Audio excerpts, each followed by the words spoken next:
আমি যখন ক্লাস 9-এ পড়ি তখন আমার বাবা হঠাৎ মারা গেল। Heart attack. রাত্রে বুকে ব্যথা শুরু হলো আর 1 ঘন্টার মধ্যেই সব শেষ। আমরা হসপিটালে নিয়ে যাবার সময়ও পাইনি। আমার বাবা আর আমার মার মধ্যে বয়সের অনেক ডিফারেন্স, প্রায় 17 বছরের। আমার মা পাশের বস্তির মেয়ে। এ বাড়িতে আমার দিদা কাজ করতে আসতেন একসময়, বাসন ধোয়া মোছার কাজ আর কি। মাও আসতো মাঝে মাঝে দিদার সাথে, বিশেষ করে দিদা অসুস্থ হলে অনেক সময় একাই আসতো ম্যানেজ দিতে। আচমকা একদিন শোনা যায় মা নাকি গার্ভবতী। পরে জানা যায় বাবারই কাজ ছিল সেটা। ভগবান জানেন কেন বাবা নিজের থেকে 17 বছরের ছোট একটা স্কুলে পড়া মেয়েকে গর্ভবতী করে ফেললেন। তারপর অনেক ঝামেলার পর শেষ পর্যন্ত মায়ের একটা হিল্লে হলো। ঠাকুরদা ঠাকুমার অমতে হলেও বাবার সাথে মেয়ের শেষ পর্যন্ত বিয়ে হলো। ঠাকুরদা আর ঠাকুমার অবশ্য এছাড়া আর কোনো উপায় ছিল না। বস্তির ছেলেরা বাড়ি ঘেরাও করেছিল। শেষে একটি পলিটিক্যাল পার্টির লোকাল লিডাররা এসে ঠাকুরদাকে সব মিটমাট করে নেবার পরামর্শ দিলেন।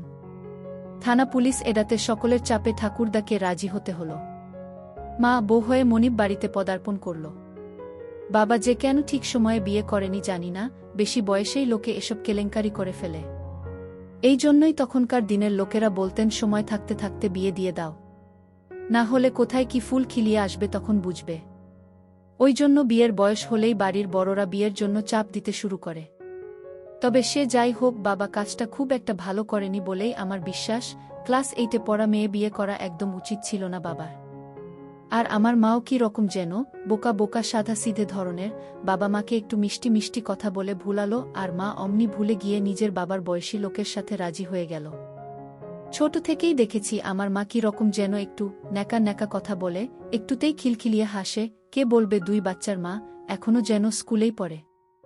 বস্তির মেয়েদের মতো খালি পরনিন্দা আর পরচর্চা। আমি তো বিয়ের আগেই মায়ের পেটে এসে গেছিলাম। যাই হোক, আমার জন্মের আগেই যে মা আর বাবার বিয়ে হয়ে গেছিল এটাই রক্ষে। বাবা মারা যাবার পর দেখতে দেখতে 2 বছর কাটল।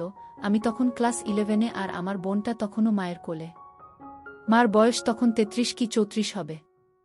বয়স বেশি না হলেও তখন থেকেই কম বয়সে বিয়ে হয়ে যাবার কারণে মাকে একটু গিন্নি বান্নি বলে মনে হয়। আমি কলকাতার একটা ইংরেজি মিডিয়াম স্কুল হোস্টেলে থেকে পড়াশোনা করতাম। হোস্টেলে থাকলে যা হয় আর কি, বড় লোকের ছেলেদের বৎসঙ্গে পড়ে ক্লাস 11-এ একবারে এইচডে পাকা।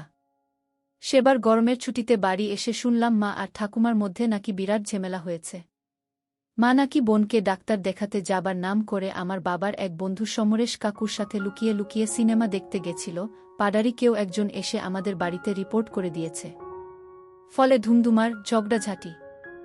এছাড়া আমাদের কাজের মাসি ঠাকুমাকে রিপোর্ট দিল যে মা নাকি রোজ সকাল 9টায় বোনকে কোলে করে বারান্দায় দাঁড়াত, কারণ তখন ওই কাকুটা তখন অফিস যেত। মনে হয় ইশারায় বা চোখে চোখে খেলা হতো। যাই হোক, ঠাকুমা আর ঠাকুরদার বেদম বকাবকির ফলে মা তখনকার মতো ক্ষান্ত দিল। সেবার স্কুলে ফিরে গিয়ে বন্ধুদের কথাটা বলতেই আমার সবচেয়ে পাকা বন্ধু দিলীপ বলে, আরে বাবা, তোর মার যা বয়স বলছিস ওই বয়সে এরকম একটু আধটু ছুকছুক করা এমন কিছু অবাস্তব জিনিস নয়। তোর তো তাও বাবা মারা গেছে, আমার তো বাবা বেঁচে, তাও বাবা অফিস ট্যুরে গেলেই আমি মাকে কাজ করে দিই। আমি ওর কথা শুনে আকাশ থেকে পড়ি। বলি, কি বলছিস রে তুই, এরকম হয় নাকি? দিলীপ বলে, কেন হবে না, ছেলে বড় হয়ে গেলে হতেই পারে। সাধারণত যেসব মেয়েদের খুব কম বয়সে বিয়ে হয়ে যায় তাদেরই এরকম হয়। আসলে ছেলে বড় হয়ে যাবার পরও মায়েদের যৌবন থাকে তো, ফলে বাবারা ঠিকমতো সময় দিতে না পারলে খাই খাই শুরু হয়ে যায়। আরে বাবা, একটা কথা বোঝ, মা হলেও আসলে সে তো ভেতরে ভেতরে একটা মেয়ে নাকি। ঘরে সমর্থ ছেলের সাথে একা থাকলে কাজ হয়ে যেতেই পারে। আমি অবাক হয়ে বলি, তা বলে মা ছেলে? দিলীপ বলে, ও সমাজ যাই বলুক, শরীর তো শরীরই নাকি। যতই মা ছেলে হোক, শরীরের ডাক সব সময় দাবিয়ে রাখা যায় না। আমি দিলীপের কথা শুনে কি বলবো বুঝতে না পেরে বলি, যাই বলিস, ব্যাপারটা আমার কাছে একবারে নতুন, এরকম হয় আমি তো জানতাম না। কিন্তু এতে করে তোদের অন্য ফ্যামিলি মেম্বারদের জেনে যাবার কোনো সমস্যা হয় না? দিলীপ বলে, না না, আমরা এসব ব্যাপারে খুব সাবধান। আর আমাদের বাড়িতে আমি মা আর বাবা ছাড়া ফ্যামিলি মেম্বার বলতে তো শুধু আমার ঠাকুরদা ঠাকুমা আর বোন। বোন তো সবে 4 বছরের হলো। আমি বলি, কিন্তু এতে তোদের মা ছেলের মধ্যে পড়ে কোনো অসুবিধে হবে না তো? মানে যতই হক মা তো গুরুজন। দিলীপ বলে, না রে বাবা, কিচ্ছু হবে না। আমাদের মা ছেলের মধ্যেকার সম্পর্কে কোনো পরিবর্তন আসবে না। আমরা কখনো এসব নিয়ে কোনো আলোচনাই করি না। এমনকি আমি আর মা দুজনে একা থাকলেও কোনো ঠাট্টা ইয়ার্কি করি না বা আমাদের আচরণে কোনো পরিবর্তন আসে না। একদম স্বাভাবিক মা ছেলের মতো থাকি আমরা। এসব নিয়ম আমি আর মা আগেই ঠিক করে নিয়েছি। আমি বলি, তাহলে কিভাবে হয় তোদের? দিলীপ বলে, বাবা অফিস ট্যুরে গেলে মা আমাকে একটা বিশেষ সিগন্যাল দেয়া। ওই সিগন্যালটা পেলে বুঝি আজ হতে পারে, তখন আমি তৈরি থাকি। আমি জিজ্ঞেস করি কি সিগন্যাল?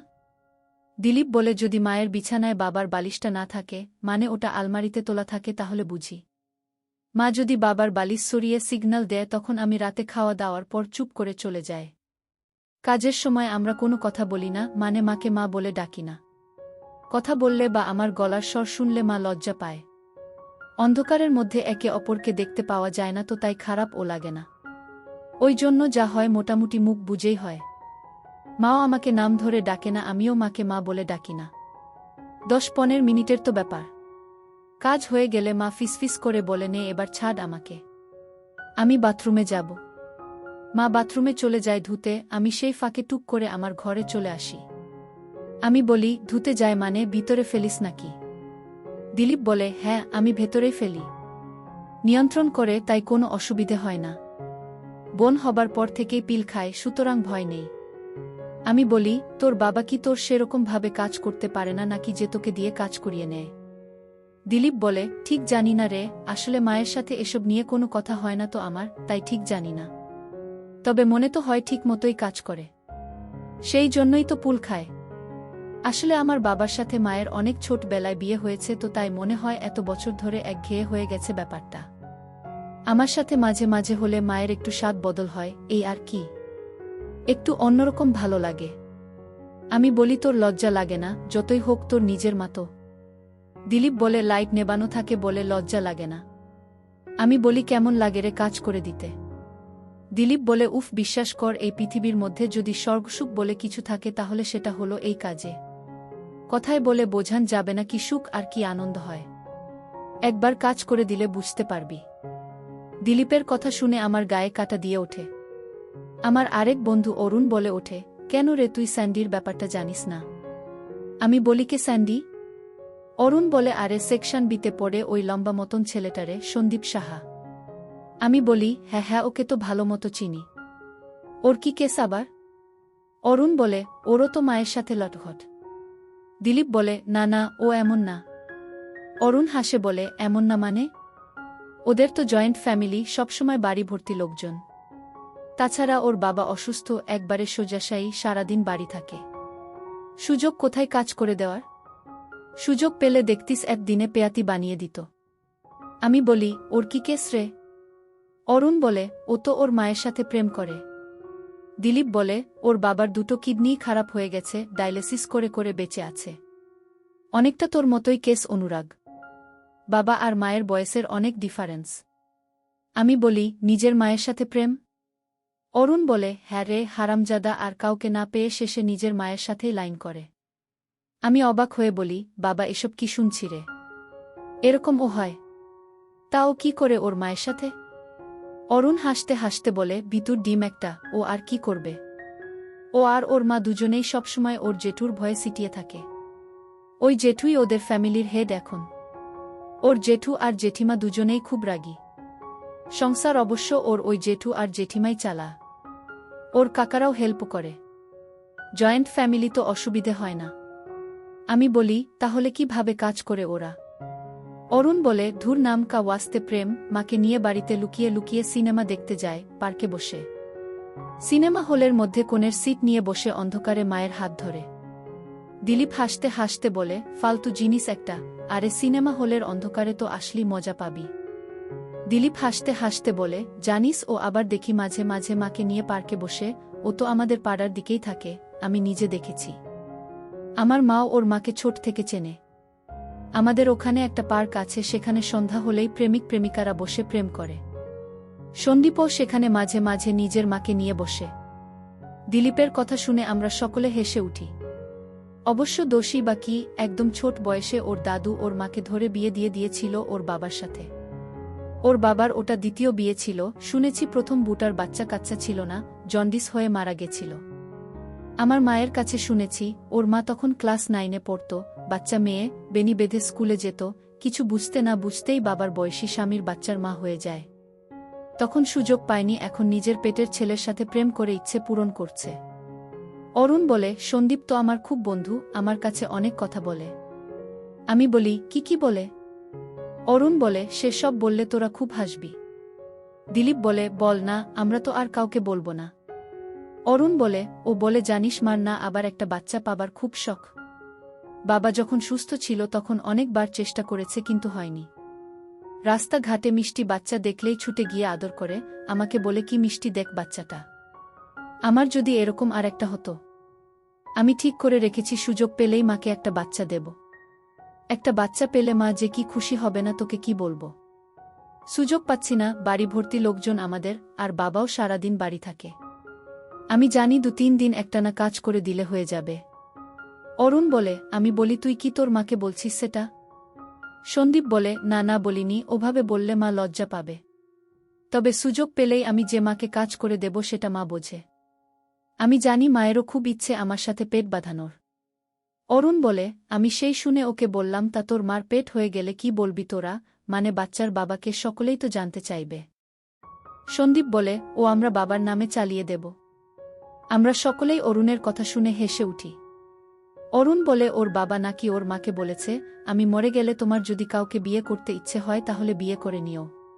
তোমার বয়স কম, সারা জীবন থাকবে কি করে কাউকে ছাড়া। সন্দীপ বলে, মা যদি বাবাকে বুঝিয়ে বলে বাবা ঠিক দায় নিয়ে নেবে, তবে আমি যে আসলে বাচ্চার বাবা সেটা মা বলবে না, অন্য কাউর নাম দেবে। অরুণ বলে, আমি বলি এসব তোর মনের কল্পনা নয় তোরে সন্দীপ। তোর মা সত্যি তোর সাথে প্রেম করে না, তোর বাবা অসুস্থ বলে তোর সাথে এদিক ওদিক যায় শুধু। সন্দীপ বলে, না রে সত্যি। আমি তো একদিন মাকে বলেই ফেললাম, মা আমার মোবাইলে একটা নীল ভিডিও আছে দেখবে। মা আমাকে বকা দিল, বলে এখুনি ওসব ডিলিট করে দে, ওসব একদম দেখবি না। আমি তখন আমতা করে বলি, আসলে আমার একটা বন্ধু বলল আমার কাছে আজ হোয়াটসঅ্যাপে এসেছে, দেখবি, পাঠাবো। আমি ভাবলাম নিয়ে দেখি ভিডিওটা, কিভাবে ওসব হয় তা তো জানি না। মা বলে, না ওসব একদম দেখবি না, ওসব অবাস্তব জিনিস দেখলে স্বভাব খারাপ হয়ে যায়। আমার তো গা ঘিন করে ওসব দেখলে। একটু ভালোবাসা নেই ওসবের মধ্যে, খালি রামো। ভালোবাসা না থাকলে কাজের সব মজাই মাটি। দ্বারা আমরা একদিন একসাথে থাকার সুযোগ পাই। আমি আর তুই খুব ভালোবাসাবাসি হবে, তখন দেখবি ঠাকুর ডুবানো কত সুন্দর। সন্দীপ বলে, তখন আমি বললাম, কিন্তু মা আমি তো জানি না কিভাবে কি হয়। মা বলে, ধুর বোকা, ওসব জানতে লাগে না, দেখবি আস্তে আস্তে স্বাভাবিকভাবেই হয়ে যাবে ওটা। ওর জন্য ওসব ভিডিও দেখার দরকার নেই। সন্দীপ বলে, আমি তখন বলি, মা কবে হবে তাহলে? বাড়ি তো ফাঁকা পাওয়াই যায় না। মা বলে, হবে, সুযোগ আসবে, ধৈর্য ধর। আরে বাবা, আমিও তো ভেতর অনেক দিন ধরে ছটফট করছি। এরপর দিলীপ বলে, আচ্ছা অরুণ, তুই আমাদের সিনিয়র ব্যাচের ক্লাস 12 সেকশন সির প্রতাপের কথা জানিস? অরুণ বলে, হ্যাঁ জানব না আবার, ও তো পড়াশুনো ছেড়ে দিয়েছে। দিলীপ বলে, ছেড়ে তো দেবেই, ওর কি আর স্কুলে আসার মুখ আছে? অরুণ বলে, কেন রে, কি করেছে ও? ওর ব্যাপারে কোনো খবর তো আমার কানে আসেনি। দিলীপ বলে, আরে 2 বছর আগে ওর বাবা মারা গেল, হার্ট ফেল করে। ওর মার কোলে তখন 5 বছরের ছোট বোন। গত বছর ডিসেম্বরে ও করেছে কি, বাড়িতে ঠাকুরদা ঠাকুমা আর কাকা কাকিমাকে বুঝিয়েছে যে বাবা চলে যাবার পর থেকে মায়ের মনটা খুব খারাপ হয়ে আছে, মাকে কদিন পুরী বেড়াতে নিয়ে যেতে চাই, তাহলে মায়ের মনটা একটু ভালো হবে। ওর ঠাকুরদা ঠাকুমা মতো দিয়েছে। এইসব বুঝিয়ে মাকে আর বোনকে নিয়ে 1 সপ্তাহের জন্য পুরী গেছে, ওখানে গিয়ে নিজের বিধবা মাটাকে 1 সপ্তাহ ধরে ঠাকুর ডুবিয়ে মাথায় সিঁদুর দিয়ে দিয়েছে। আমি তো দিলীপের কথা শুনে অবাক, ওদের এসব আলোচনা যত শুনছি তত অবাক হচ্ছি। আর মনে ভাবছি আমি ও আমার মাকে কাজ করে দেব।